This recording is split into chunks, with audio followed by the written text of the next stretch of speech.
So hello বন্ধুরা, আমি আবারও স্বাগত করছি আমার এই চ্যানেল ErFan অফিসিয়ালে। তো তোমরা সবাই কেমন আছো? আমি আশা করি তোমরা সবাই ভালো আছো। সো বন্ধুরা, আজকে আমি নতুন একটা কনসেপ্ট নিয়ে তোমাদের সামনে হাজির হয়েছি। সেই কনসেপ্টটা হচ্ছে আমাদের সম্পূর্ণভাবে পিঙ্ক কালার গ্রেডিংয়ের উপর, ঠিক আছে, যেটা আমরা পিক্সআর্ট আর লাইটরুমের মধ্যে করবো। তো তোমরা অনেকেই জানো সেটা আমরা সবাই মিলে লাইটরুমে করি, কিন্তু লাইটরুমে অনেক কিছু করতে হয়, তারপর সেই পিঙ্ক কালারটা করতে পারি। কিন্তু আমি খুব সহজ একদম সরল একটা উপায় বলবো, যেটা দিয়ে তোমরা আর কি পিক্সআর্টের মধ্যে দিয়ে সেই কালার গ্রেডিং করতে পারবে। তো চলো তাহলে ভিডিওটা শুরু করা যাক বন্ধুরা।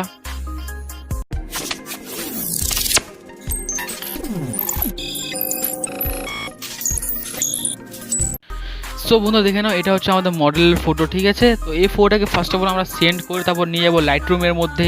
তো আমি তাড়াতাড়ি লাইটরুম অ্যাপ্লিকেশনটা ওপেন করে নিই। সো বন্ধুরা, লাইটরুমে চলে আসার পর আমরা সিম্পলি এই ব্যাকগ্রাউন্ডটা দেখতে পাচ্ছ, সবুজ রঙের ব্যাকগ্রাউন্ড, সিম্পলি এটাকে জাস্ট শুধু এলো করব আমরা কীভাবে সেটা আমি তোমাকে দেখিয়ে দিচ্ছি।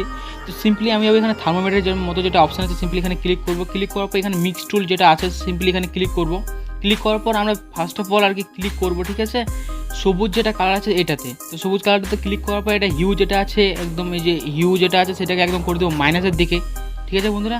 তো মাইনাসের দিকে করে দেওয়ার পর ফটোটা কিন্তু আমাদের এলো হয়ে গেলো। এলো হয়ে যাওয়ার পর এখন যেটা স্যাচুরেশন, ঠিক আছে, যেটা স্যাচুরেশন, এখন এটাকে করবো একদম প্লাস হয়ে গেলো। তারপর আমরা সিলেক্ট করবো ইয়েলো কালারটাকে সিলেক্ট করবো, এটা যেটা স্যাচুরেশন সেটাকে একটু বাড়িয়ে দেবো। তারপর আমি ক্লিক করবো এটা কালারে, ঠিক আছে, এটা অরেঞ্জ কালারটা ক্লিক করার পর এটাকে একটু মাইনাস করে দিয়ে লুমিনেসটা একটু প্লাস করে নেবো। তারপর সিম্পলি ডান করে দেবো। জাস্ট আমাদের কাজ এখান থেকে একদম শেষ, ঠিক আছে। তো এরপর তোমরা ইফেক্টে গিয়ে একটু তুমি যদি চাও ভিগনেটটা একটু মাইনাস করার করতে, তো সেটা তোমাদের ইচ্ছা। তো আমি করে দেবো। তারপর আমি সেভ করে দেওয়ার পর এখানে আর কি যাবো, সিম্পলি শেয়ারের ওইখানে ক্লিক করে তারপর এখানে এখানে লেখা আছে সেভ টু ডিভাইস, সিম্পলি এখানে ক্লিক করলে সেই ফটোটাকে আমি করে নেবো গ্যালারিতে সেভ। তো গ্যালারিতে সেভ হয়ে যাওয়ার বন্ধুরা, আমি এখন আমাদের যেটা পিক্সআর্টের অ্যাপ্লিকেশন সেটাকে করে নেবো ওপেন। সো বন্ধুরা, ওপেন হয়ে যাওয়ার পর আমি সিম্পলি প্লাস আইকনে ক্লিক করে আমার যেটা ফটো সেটাকে আমি অ্যাড করে নেব পিক্সআর্টে। অ্যাড করে নেওয়ার পর বন্ধুরা এই টাইপের কিছু ইন্টারফেস আসবে। আমি সিম্পলি এখানে যেখানে এফএক্স লেখা আছে এখানে ক্লিক করার পর আমি যাবো কালারে, ঠিক আছে, অনেকগুলো টুল আছে, যেটা কালার লেখা আছে সেখানে ক্লিক করে এই টাইপের অনেক কিছু ইন্টারফেস চলে আসবে। তো আমি এখানে লেখা আছে কালার রিফ্লেক্স, যেখানে লেখা আছে সিম্পলি এখানে ক্লিক করে আমরা এই সার্কেটটা যে আছে সার্কেটটাকে নিয়ে গিয়ে আমরা হলুদ যেটা কালার আছে সেটাতে শুধু সিলেক্ট করে দেবো, ঠিক আছে বন্ধুরা।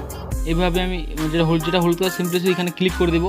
ক্লিক করে দেওয়ার পর এখানে অনেক কিছু চলে আসবে, replace hue, min hue, max hue, ঠিক আছে। যেটা রিপ্লেস হিউ সেটাকে আমি নিয়ে যাবো 310, ঠিক আছে, 310-এ নিয়ে যাবো। ভালো করে একটু দেখে শুনে আর কি তোমরা আর কি জিনিসটা করবে। তো 310-এ নিয়ে যাবো। নিয়ে যাওয়ার পর তারপর যেটা মেন হিউ সেটাকে আমি একটু মাইনাস প্লাস করে আর কি যেদিকে ভালো হয় সেদিকে আমরা নিয়ে যাবো। তো আমি এই দিকে নিয়ে যাবো একটু 50-এর কাছাকাছি। তারপর আমি যাব ইরেজারে, কারণ দেখে নাও আমাদের যেটা চেহারা সেটাও কিন্তু আমাদের পিঙ্ক কালার হয়ে গেছে। এটাকে আমরা ইরেজ করব। তো আমি তাড়াতাড়ি একটু ইরেজারে গিয়ে তাড়াতাড়ি একটু ইরেজ করে নিই চেহারাটা।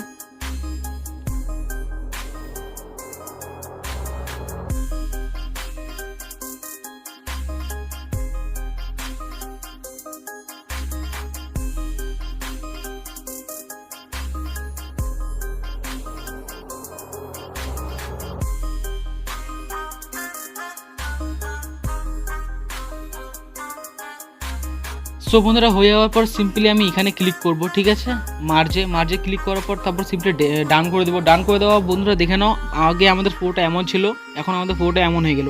তো কত সুন্দর একটা পিঙ্ক কালার চলে আসছে আমাদের ব্যাকগ্রাউন্ডের মধ্যে। তো সেটা তোমরা খুব ভালো করে দেখতে পাচ্ছ।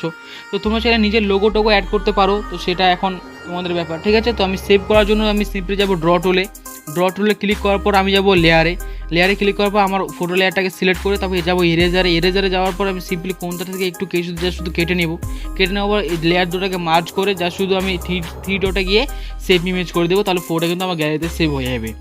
সো বন্ধুরা, এটাই ছিল আজকে আমার ভিডিও। কেমন লাগলো আমাকে অবশ্যই কমেন্টে জানাবে। আমি জানি ভিডিওটা খুব ছোটো ছিল, কিন্তু ছোটো ভিডিওটার মধ্যে অনেক কিছু একটা ইনফরমেশন ছিল, ঠিক আছে বন্ধুরা। দেখা হবে নতুন একটা ভিডিওর সাথে। Bye bye, love you all guys, peace out.